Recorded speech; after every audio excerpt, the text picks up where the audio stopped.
दोस्तों, यूक्रेन के साथ जंग लड़ रहे रूस की मुसीबत और बढ़ने वाली है। उसके सामने एक और बड़ी परेशानी खड़ी होने वाली है। एक ऐसी परेशानी जिससे अब तक वो बचने की कोशिश कर रहा था, जिसे सिरे से नकार रहा था वो, लेकिन अब ये सुरसा डायन उसके सामने मुंह बाए खड़ी है। दोस्तों, रूस के ऊपर जो आरोप लग रहे हैं वो दरअसल गंभीर है, उसकी चिंता बढ़ाने वाले हैं। रूस पर आखिर ये आरोप कौन और किस लिए लगा रहा है? दोस्तों, साल 2014 में एक घटना हुई जिसने पूरी दुनिया को हिलाकर रख दिया था। मौत का ऐसा नंगा नाच शायद किसी ने कभी नहीं देखा। लगभग 300 बेगुनाह लोगों की जान चली गई, जिसमें 80 से ज्यादा बच्चे शामिल थे। दोस्तों, मौत का यह ऐसा मंजर था जिसे देखकर सबकी रूह सिहर उठी थी। लगभग 300 लोगों की मौत हुई, लिहाजा जांच होना लाजमी थी। जिस देश के सबसे ज्यादा नागरिक मारे गए थे उसने इसका जिम्मा संभाला। हालांकि इससे पहले जांच के लिए यूएन के नेतृत्व में टीम गठित करने की मांग की गई, लेकिन इस वक्त जिसे हमले का आरोपी बताया जा रहा है वो देश इसके लिए तैयार नहीं हुआ। लिहाजा कुछ देशों ने मिलकर अपने स्तर पर इसकी जांच शुरू की। जांच काफी जटिल थी, लेकिन जांच दल ने हार नहीं मानी और बारीकी से हर पहलू का अध्ययन कर विस्तृत रिपोर्ट तैयार की, जिसमें उस देश को हमले के लिए जिम्मेदार ठहराया गया जो इस वक्त यूक्रेन से जंग लड़ रहा है। हालांकि रूस हमेशा इन आरोपों से इनकार करते हुए इसे पश्चिमी देशों की साजिश करार देता आया है, लेकिन इस रिपोर्ट को तैयार करने वाले देश आज भी अपनी बात पर कायम है और रूस पर सहयोग नहीं करने का आरोप लगाते हुए इस जांच को जल्द ही बंद करने की बात कह रहे हैं। दोस्तों, यहाँ सवाल उठता है कि इस पूरे मामले में भारत का क्या कहना है? क्या वो रूस को इस हमले के लिए जिम्मेदार मानता है? क्या वो इस रिपोर्ट पर अपनी सहमति देता है? क्या वो इस रिपोर्ट की सत्यता को मानता है? क्या वो पश्चिमी देशों की तरह इस हमले के लिए रूस को कड़ी से कड़ी सजा देने की बात कहता है? क्या दरअसल रूस ऐसे किसी हमले का जिम्मेदार है? क्या जानबूझकर रूस अपने ऊपर लगे आरोपों को झुटला रहा है? आखिर क्यों रूस पर जांच के दौरान गलत तथ्य देने के आरोप लगे? क्या ये इशारा नहीं है कि रूस कहीं न कहीं इस हमले से अपने को बचा रहा है? क्या आसमान में हुए नरसंहार का असल गुनहगार रूस ही है? आपके इन सवालों के जवाब अब मैं देने जा रहा हूं। मलेशिया विमान हादसे का सामने आया पूरा सच। रूस की मिसाइल ने विमान को मार गिराया था। दोस्तों, मलेशियाई एयरलाइंस के विमान MH17 की दुर्घटना की जांच के दौरान इस बात के मजबूत संकेत मिले हैं कि रूसी राष्ट्रपति व्लादिमीर पुतिन ने उन मिसाइलों की आपूर्ति को मंजूरी दी थी जिनका इस्तेमाल अलगाववादियों द्वारा विमान को मार गिराने के लिए किया गया था। एक लेख के मुताबिक विमान हादसे की जांच का नेतृत्व कर रहे संयुक्त जांच दल ने कहा है कि इस मामले में रूस की ओर से सहयोग करने से इनकार करने के कारण जांच समाप्त होने के करीब है। इस समय यह दल आगे अभियोग शुरू नहीं करेगा। दोस्तों, आपको इस रिपोर्ट के बारे में विस्तार से बताऊंगा, लेकिन उससे पहले बता देता हूं कि आखिर यह हादसा कब और कैसे हुआ था, क्यों इसे नरसंहार कहा जाता है, क्यों इसके लिए रूस को जिम्मेदार ठहराया जाता है, आखिर इस विमान हादसे का रूस से क्या कनेक्शन है।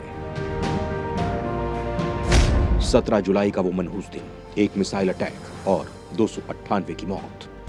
दोस्तों, मलेशिया एयरलाइंस का विमान MH17 एक अंतर्राष्ट्रीय यात्री उड़ान के तहत 17 जुलाई 2014 को एम्स्टर्डम से कुआलालंपुर जा रहा था।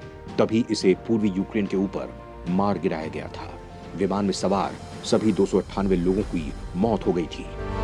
दोस्तों, यहाँ सवाल उठता है कि आखिर इतनी बड़ी चूक कैसे हो गई? कैसे कोई मिसाइल यात्री विमान से टकरा गया? क्या यह सोची समझी साजिश थी या किसी की गलती से हादसा हो गया? दोस्तों, आपको बता दूं कि इस हादसे की जड़ में रूस और यूक्रेन समर्थकों के बीच चल रहा संघर्ष था, क्योंकि मार्च 2014 में रूस ने क्रीमिया पर कब्जा कर लिया था। क्रीमिया यूक्रेन का हिस्सा हुआ करता था। क्रीमिया के बाद पूर्वी यूक्रेन के डोनबास प्रांत में रूस समर्थित अलगाववादियों और यूक्रेनी सेना के बीच संघर्ष शुरू हो गया था। 17 जुलाई 2014 को मलेशिया की फ्लाइट MH17 एम्स्टर्डम से कुआलालंपुर जा रही थी। जब ये फ्लाइट रूस यूक्रेन बॉर्डर से 50 किलोमीटर दूर थी, तभी इसका एयर ट्रैफिक कंट्रोल रूम से इसका संपर्क टूट गया। बाद में तस्वीरों में सामने आया कि यह प्लेन डोनेट्स्क में क्रैश हो गया है। डोनेट्स्क पर रूस समर्थित अलगाववादियों ने कब्जा कर लिया था। इस प्लेन में 283 यात्री और 15 क्रू मेंबर सवार थे। हादसे में सभी की मौत हो गई। सबसे ज्यादा 193 यात्री नीदरलैंड्स और 38 यात्री ऑस्ट्रेलिया के थे। बाद में नीदरलैंड्स ने इस प्लेन क्रैश की जांच शुरू की। करीब 2 साल तक चली जांच के बाद डच सेफ्टी बोर्ड ने सितंबर 2016 में अंतरिम रिपोर्ट पेश की। इस रिपोर्ट में बताया गया कि ये प्लेन क्रैश नहीं था, बल्कि इसे रूस की सेना ने मिसाइल से मार गिराया था। नवंबर 2019 में पूरी रिपोर्ट सामने आई। इसमें दावा किया गया कि डोनेट्स्क के अलगाववादियों और रूस में बैठे अधिकारियों के बीच रोजाना फोन कॉल पर बात होती थी। रिपोर्ट में आरोप लगाया गया था कि इस बात में कोई शक नहीं है कि पैसेंजर प्लेन पर मिसाइल हमले में रूस का हाथ नहीं है। दोस्तों, सवाल उठता है कि इन आरोपों को लेकर रूस का क्या कहना था? क्या वो इससे सहमत था कि उसकी चूक के चलते ही यात्री विमान हादसे का शिकार हो गया, या फिर वो इन आरोपों को सिरे से खारिज कर रहा था? दोस्तों, रूस और डोनेट्स्क के अलगाववादियों ने इन सभी आरोपों को खारिज कर दिया था। रूस के विदेश मंत्रालय ने यह भी दावा किया कि रिपोर्ट में जिस मिसाइल से हमले का जिक्र किया गया है वो मिसाइल बननी बंद हो गई है और रूसी सेना उसका इस्तेमाल नहीं करती। रूस ने यह भी दावा किया कि वो मिसाइल यूक्रेन के कब्जे वाले इलाकों से लॉन्च की गई थी। उसने रडार तस्वीरें भी दिखाई थी जिसमें दावा किया गया कि वो मिसाइल अलगाववादियों के कब्जे वाले इलाकों से नहीं छोड़ी गई थी। दोस्तों, रूस के लाख दावों के बाद भी रिपोर्ट में इस बात को रेखांकित किया गया कि हमले का असल जिम्मेदार रूस ही है और जिस मिसाइल से हमला हुआ, रूस की सेना आज भी उसका इस्तेमाल करती है। मलेशिया विमान हादसे का असल गुनहगार कौन? क्या 298 निर्दोषों की मौत के आरोपियों को मिलेगी सजा? दोस्तों, मलेशिया विमान हादसे ने अंतर्राष्ट्रीय समुदाय को झकझोर कर रख दिया था। इसने कानूनी जिम्मेदारी के कई सवाल खड़े कर दिए थे जिनके जवाब आज भी तलाशे जा रहे हैं। इस विमान हादसे की जांच के लिए सबसे पहले एक संयुक्त जांच दल का गठन किया गया जिसमें इस त्रासदी से सबसे ज्यादा प्रभावित 5 देशों नीदरलैंड्स, यूक्रेन, मलेशिया, ऑस्ट्रेलिया और बेल्जियम के जांचकर्ता और अभियोजक शामिल हुए। संयुक्त राष्ट्र सुरक्षा परिषद के अनुसार जांच दल की भूमिका विमान हादसे की पूर्ण, गहन और स्वतंत्र अंतर्राष्ट्रीय स्तर की जांच करना है। संयुक्त जांच दल का काम बेहद जटिल और लंबा था। विशेष रूप से दुर्घटना स्थल संघर्ष वाले क्षेत्र में स्थित था। साल 2015 के मध्य में जांचकर्ताओं ने यूक्रेन में हादसे की जगह पर उचित रूप से पहुंच हासिल की। उन्होंने बाद में 200 गवाहों से पूछताछ की और 3500 बातचीत को इंटरसेप्ट कर उसका विश्लेषण किया। जांच दल ने 20 हथियार प्रणालियों का भी अध्ययन किया और 5 अरब इंटरनेट पेजों की छानबीन की। विभिन्न अंतर्राष्ट्रीय स्थलों से जमीन के नमूने लिए गए। मिसाइल प्रक्षेपण स्थलों का अनुकरण किया गया। विमान के मलबे के हजारों हिस्सों की जांच की गई। जांच के दौरान मुख्य प्रारंभिक खोज ये थी कि विमान को रूस समर्थक अलगाववादियों द्वारा नियंत्रित यूक्रेन के एक क्षेत्र में खेत पर स्थित बुख तेलार प्रणाली द्वारा प्रक्षेपित मिसाइल द्वारा मार गिराया गया था। जांचकर्ताओं ने निर्धारित किया कि हमले से पहले मिसाइल और लॉन्चर को रूस से ले जाया गया था और बाद में उसे वहां वापस ले जाया गया। 200 विमान हादसे की जांच कर रहे संयुक्त दल के काम का एक महत्वपूर्ण परिणाम नीदरलैंड में 4 अलगाववादी लड़ाकों पर मुकदमा चलाना था।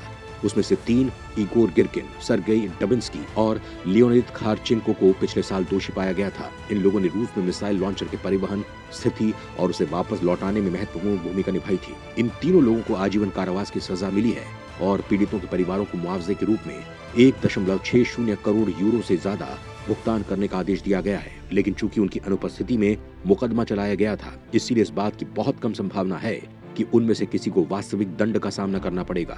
200 विमान हादसे की जांच कर रहे संयुक्त दल की इस सप्ताह जारी रिपोर्ट में कहा गया है कि मिसाइल लॉन्चर के लिए जिम्मेदार चालक दल के सदस्यों का पता चला है और उन्हें ऊपर से निर्देश दिए गए थे।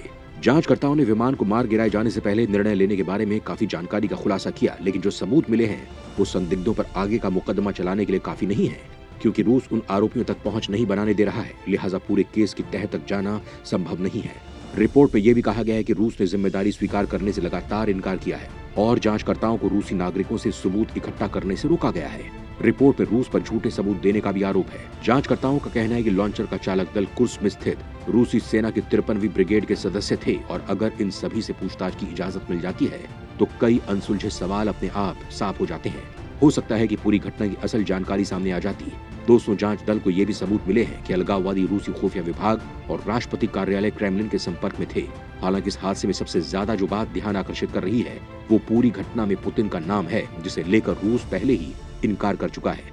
सभी आरोपों को पश्चिमी देशों का षड्यंत्र करार दे चुका है। दोस्तों, जांचकर्ताओं के मुताबिक इस बात के मजबूत संकेत हैं कि पुतिन ने अलगाववादियों को बुख तेलार लॉन्चर की आपूर्ति करने का फैसला किया था। इंटरसेप्टेड फोन कॉल से पता चला है कि पुतिन एकमात्र शख्स हैं जिनके पास अलगाववादियों को बुख तेलार लॉन्चर जैसी भारी वायु रक्षा प्रणालियों के प्रावधान को मंजूरी देने का अधिकार है।